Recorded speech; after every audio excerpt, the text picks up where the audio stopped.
Muy buenas a todos. Pues hoy tenemos aquí a Cole Brandt. Cole, thank you for being here in Alfasoni and saving some of your time because you are gigging here in Barcelona, right? Yes, I am. I got a show tomorrow, and thanks so much for having me. I love your store, and I'm so excited to see it. You've been at the store. How it looks like? It looks amazing. There's a great selection. You guys are so attentive to all of your customers. I mean, it's a great place to buy instruments and learn about new types of music and things to buy. So they should come here and see the store? Oh, of course they should. It's huge. It has a great selection. So Cole, for the people that doesn't know who is Cole Brandt, and they are not following you should check his Instagram, YouTube, and so on, and check what Cole is doing because it's so funny and so inspirational. What are you doing? I mean, so I first am a writer and performer. So I perform all over the United States, about 180 shows a year. And then after that, I love 180 shows a year. Yes. And you say it like this, 180. Yeah. Sometimes I have it's a lot. Yeah, sometimes I have 2 and 3 shows a day. Wow. And then it first started because I was traveling so much performing, focusing on my practicing, because you'd have to warm up a couple hours before you play, or you'd have multiple shows a day. And I needed something that I could do between shows that would give me social media engagement. So I started gravitating towards educational content. You take it very serious. Oh, yes. If you are warming up the way. So you're playing like covers and you're playing your own music or both? Well, there's a lot of things. I actually talk about scales, technique, ways to get faster. I share songs, and then I'll show live clips of my performances when I'm playing in my home of Chicago. I share a lot of things on social media. How does this start? I mean, with playing guitar or music? Yeah, so my grandma about 22 years ago got me a little guitar, classical guitar for Christmas. And after that, I started listening to some like Led Zeppelin, classic rock tunes, and I've been playing guitar every day ever since. You love the rock classics, right? Oh, they're so great. I mean, now I'm into like jazz and classical because that's mostly what I use to practice and for technique. And right now I'm really getting into flamenco. There's a book by Graf Martinez that talks about like the rasgueos and that style, and so you say something about practicing. Yeah. How many hours did you spend a normal day practicing? Well, I think there's a lot of different parts to practicing, but with my arts, that's interesting. Yeah, with my arts and music, I spend about 8 to 10 hours a day on music.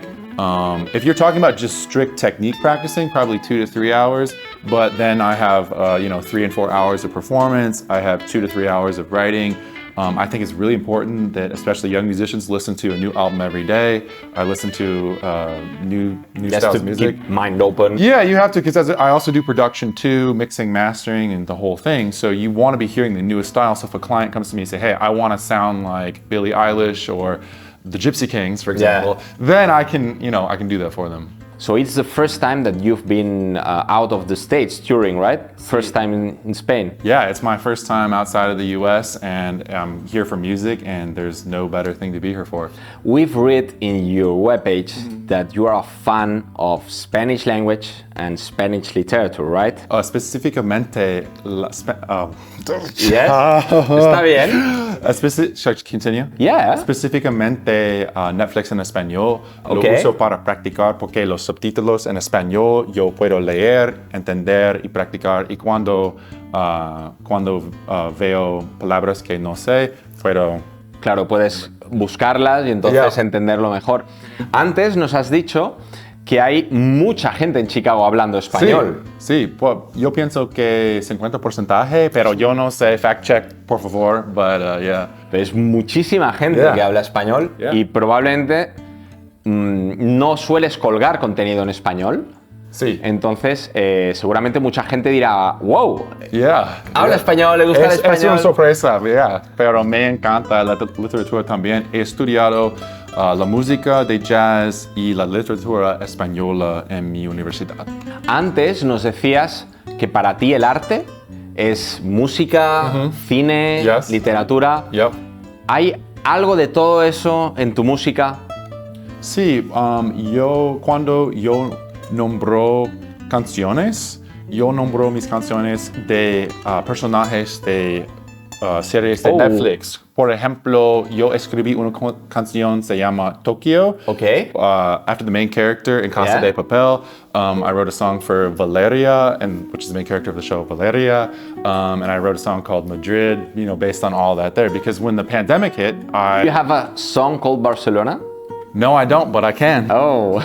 Well, a project that I've started, and it's been a dream of mine. I started writing singles on cities that I would go visit. So I wrote Orlando, I wrote a song about Los Angeles, and I just did an album in South Carolina. And I thought, well, I should do a song that I'm making in Spain. Talking about albums, you told me off the record that you have 7 albums. Yeah, I think something like that. I've done a lot of singles and collaborations, and I have, don't quote me, I think it's 6 and a whole bunch of singles, but it could be 7. I'm not sure off the top of my head. But And how did the people that they are looking at this video, where we can find your music? It's on Spotify and iTunes if you want to purchase a song, if you're old-fashioned, if you love high-quality audio and you're on Apple Music, check it out. Napster, wherever music is Wherever found you today. want.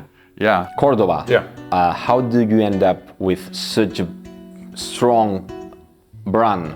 Even in the stage, it's very strong, right? Yeah, no, it is. And I did a post with one of their guitars. Okay. And so then they commented on there, and I started talking with some of their employees, and they said, hey, we'd love to send you this guitar. All you have to do is make a post with it. And it was the stage guitar. Okay. And it ended up being, at first I was like... Actually, here we have your stage. Oh my that gosh. You are gigging with him. Oh, wow. Tomorrow you are gigging in Barcelona. Maybe Yes, I when am. you see the video, you cannot go there because we have to edit this. Yeah. And we have another there that we'll talk about later. Yeah. About that. Sure. So you do this post and they give this stage guitar with you, and then you start this relationship with Cordoba, right? Yeah. It ended up being about 50% of my live shows, because the great thing about this guitar that I will say is I play a lot of like grand piano in with my shows when I play on the road. And what happens is the guitar doesn't hum when you're playing notes on it. It's very quiet, and so I can keep the volume on. I can play piano, hold down the pedal, and go back to the guitar. As the name says, it's perfect for Yeah, stage. no, it is. It is the best like live guitar setup that I've ever used. So I highly recommend it. And if you're just playing at home too, I mean, it's a great guitar. You can put whatever strings you want on it and make it however the feel that you want.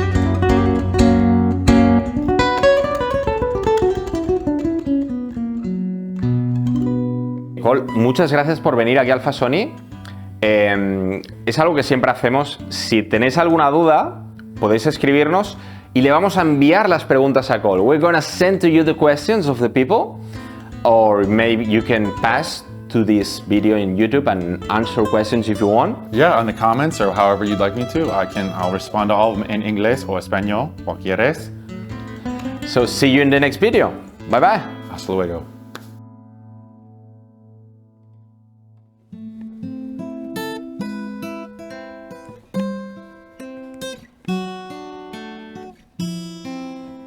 Sorry, you cannot play this song What? here. Why? I can't play that? Why not? No, you know. Do I have to leave? Oh, sorry. Oh, yeah, I think that it's fun. Okay. Yeah, just.